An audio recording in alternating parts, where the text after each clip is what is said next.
University दुनिया की सबसे बड़ी यूनिवर्सिटी से पढ़कर लोग कितने बड़े बड़े ओहदों पर फायज हुए हैं, आइए देखते हैं हमारे नुमाइंदे की इस रिपोर्ट में। आपने हार्वर्ड यूनिवर्सिटी का नाम सुना होगा कि हार्वर्ड यूनिवर्सिटी दुनिया की रैंकिंग में कभी वो पहले नंबर पर होती है, कभी दूसरे नंबर पर होती है। दुनिया की यानी पाकिस्तान की जो यूनिवर्सिटीज़ हैं वो मतलब हज़ारों के नंबरों में आती हैं कुछ यूनिवर्सिटीज़, लेकिन यह है कि वो दुनिया की सबसे बड़ी यूनिवर्सिटी है। उस यूनिवर्सिटी में एक स्टडी हुई जिसको हम कहते हैं तूलुल उम्र, या जिसे कहना चाहिए लॉन्गिट्यूडनल एक स्टडी हुई, यानी एक तहकीक हुई जो कि अभी भी जारी है और 76 साल हो गए हैं कुछ अर्सा पहले तक उसकी पूरी तहकीक में, जिसमें वो लोग जो तहकीक कर रहे थे वो दुनिया से चले गए, फिर और लोगों ने उस रिसर्च को आगे से उसको संभाल लिया। उसमें सिर्फ ये देखा गया कि जो हाई अचीवर थे, यानी उस यूनिवर्सिटी के वो लोग थे जो टॉप करते थे, यानी हर सेशन के 10 टॉप, वो बहुत बड़ी यूनिवर्सिटी है, उन सबको उन्होंने आइंदा की जिंदगी में ट्रेस किया कि जिंदगी में आगे जाके उन्होंने क्या किया। उसमें कुछ ऐसे लोग भी थे, 2 बंदे जो अमेरिका के सदर बने, उसमें एक बंदा वो भी था जिसने चांद पर कदम रखा था, इसमें वो भी लोग थे जो बहुत बड़े नोबल इनाम याफ्ता लोग थे, साइंसदान थे, इसमें वो भी लोग थे जो लिटरेचर के आदमी थे, जो बड़े बड़े अदाकार थे, इसमें कुछ ऐसे लोग भी थे जिनको सजाए, जिनको उम्र कैद हुई, उनमें ऐसे लोग भी थे जो कत्ल हुए, उसमें ऐसे लोग भी थे जो कातिल थे। यानी इस तरह के सारे लोगों को उन्होंने लॉन्गिट्यूडनली ट्रेस किया कि जिंदगी में इनके साथ क्या, और देखा सिर्फ ये कि आखिर तक खुश कौन रहा, यानी कौन सा बंदा ऐसा था जिसने इत्मीनान वाली जिंदगी गुजारी और खुशी वाली जिंदगी गुजारी। आप हैरान होंगे, उसमें बिल्कुल ये स्टडी का ये नतीजा नहीं निकला कि जो अमेरिका का सदर बना वो खुश रहा, उसमें ये नतीजा बिल्कुल नहीं निकला कि जिसके प्राइवेट जेट जहाज थे वो खुश रहा, उसका ये बिल्कुल नतीजा नहीं निकला कि जो बहुत बड़ा साइंसदान, बहुत बड़ा आलिम था वो खुश रहा। एक बात कॉमन रही, जिन लोगों ने अपने रिश्ते निभाए वो खुश रहे, जो अपने रिश्तों को बचा सके। और उसका एक क्राइटेरिया उन्होंने ये देखा कि हर शख्स से की राय उसके स्पाउस, यानी अगर वो खातून थी तो उसके खामद, और अगर खामद था तो उसकी बीवी के बारे में उसकी राय पूछी।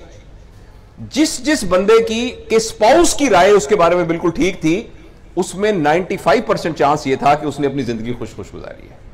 हम में से बहुत से लोग ऐसे होते हैं कि जिनकी बड़ी राय होती है कि ये बहुत बड़ा कम्युनिकेटर है, ये बहुत बड़ा दुकानदार है, बहुत बड़ा यानी बिजनेसमैन है, बहुत बड़ा लॉयर है, बहुत बड़ा डॉक्टर है, लेकिन उसकी बीवी से पूछेंगे ये कैसा इंसान है, उसके बच्चों से पूछेंगे ये कैसा इंसान है, तो फौरन कलई खुल जाएगी कि क्या है। तो उस स्टडी के अंदर उन्होंने कहा कि जिस शख्स की उसकी बीवी या उसके खामद और उसके बच्चे और उसके बहन भाइयों की तरफ से राय अच्छी थी, उस बंदे का खुश होने और कामयाब होने के चांसेस सबसे ज्यादा थे।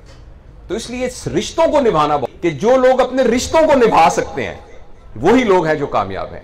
और देखिए मुआशरे में भी जब तक रिश्ते निभाने वाले लोग मौजूद होते हैं ना, रिश्ते निभाने वाले लोग, उस वक्त तक मुआशरे के अंदर वो ग्लू मौजूद होती है, वो गोंद। देखिए मेरी इज्जत, जान, माल मुझे बहुत अजीज है, आपकी इज्जत, आपकी जान माल भी मुझे तकरीबन उतनी ही अजीज हो जितनी मेरी अपनी अजीज है। इसके लिए मेरे और आपके दरमियान में एक गोंद, एक ग्लू का होना जरूरी है। उस ग्लू और गोंद का नाम रिश्ता है। अगर हमारे रिश्ते आपस में मजबूत होंगे तो मैं आपकी इज्जत जान माल का मुहाफिज हूंगा और आप मेरी इज्जत जान माल के मुहाफिज होंगे। इसलिए मुआशरे के अंदर, और ये कुछ था, मैं आप में से बहुत सारे लोग मुझसे छोटे हैं, कुछ मेरी उम्र के भी होंगे। मैंने 1990 में, आपने मैट्रिक किया था, मैंने 1990 में FCPS किया था, यानी अपनी फेलोशिप की थी। तो जाहिर है मैं आपसे 76 में मैंने मैट्रिक किया था, तो 86 और 4 यानी 14 साल तो बड़ा हूं मैं आपकी क्लास से।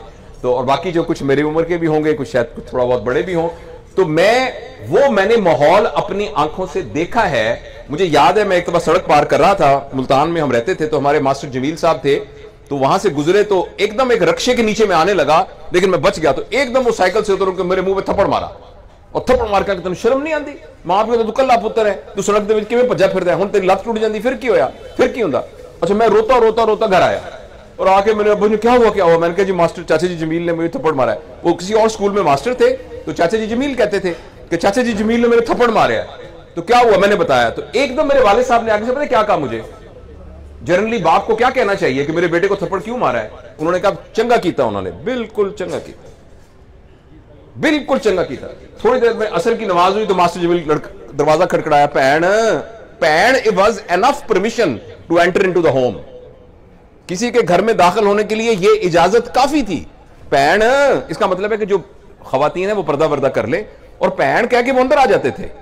تو آئے تو آ کے کہنے لگے یار اپنا اقبال صاحب وہ میں منڈے دے نال غلطی کر بیٹھا ہے, میں بڑا افسوس ہوا. انہوں نے کہا نہیں چنگا کیتا تسی, چنگا کیتا.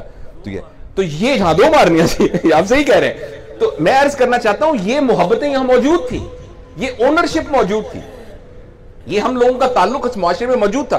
جو چیز موجود ہے اور نہیں ہے وہ دوبارہ بھی آ سکتی ہے.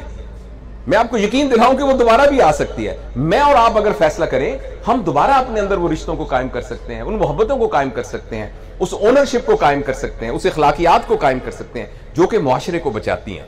تو انشاءاللہ العزیز اس طرح کی تقاریب ہوں گی, اس طریقے سے محبتیں ایک دوسرے کے ساتھ شیئر کریں گے تو انشاءاللہ وہ جو معاشرہ ہے وہ دوبارہ بن جائے گا. اور میں اس نتیجے پر پہنچا ہوں کہ حکومت کچھ کرتی ہے یا نہیں کرتی ہے, اور جو ہمارے مقتدر لوگ ہیں کچھ کرتے ہیں کہ نہیں کرتے ہیں. میری اور آپ کی بھی ایک حکومت ہے, میرا اور آپ کا ایک دائرہ اثر ہے, میرے اور آپ کا ایک زون آف انفلوئنس ہے. اگر آپ ایک دفتر کے ہیڈ ہیں تو اس دفتر میں کام کرنے والے سارے لوگ آپ کے زون آف انفلوئنس میں ہیں. اگر آپ ایک دکان اور ایک کاروبار چلاتے ہیں تو اس کاروبار میں رہنے والے سارے لوگ آپ کے زون آف انفلوئنس میں آتے ہیں. ہمارا جو گھر کے, میری بیوی بچے, میرے پوتے پوتیاں, وہ میرے زون آف انفلوئنس میں آتے ہیں.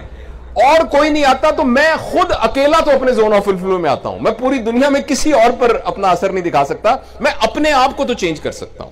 ہم میں سے ہر شخص جو پورے معاشرے کو دیکھنا چاہتا ہے وہ خود بن جائے. ہم جو روتے ہیں کہ پاکستان میں لوگ ٹھیک نہیں, جو پاکستانیوں کو آپ بنانا چاہتے ہیں وہ میں بن جاؤں.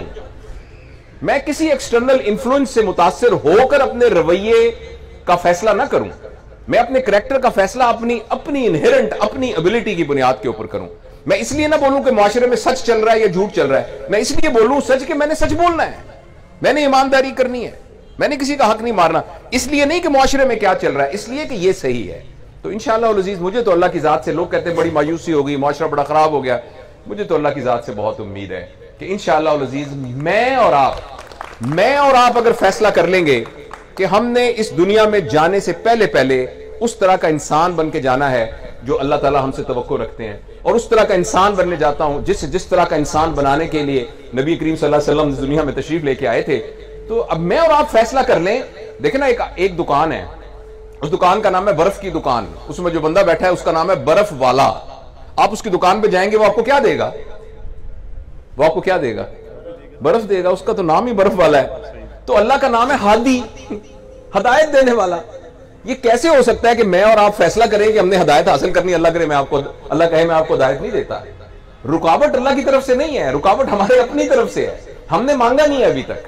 اپنے آپ کو تبدیل کرنا, اپنے آپ کو بدلنا, اپنے آپ کو صحیح راستے پہ لے کے آنا, ایک تربیت یافتہ انسان بنانے کی کوشش کرنا, ہم نے ابھی صحیح طریقے سے پہلا قدم نہیں اٹھایا. تو انشاءاللہ ہم اٹھائیں گے تو اللہ تعالیٰ تو ہادی ہے, ہدایت دینے والا ہے. تو بہت بہت شکریہ, آپ نے میری بات کو محبت سے سنا, بہت پیار سے سنا.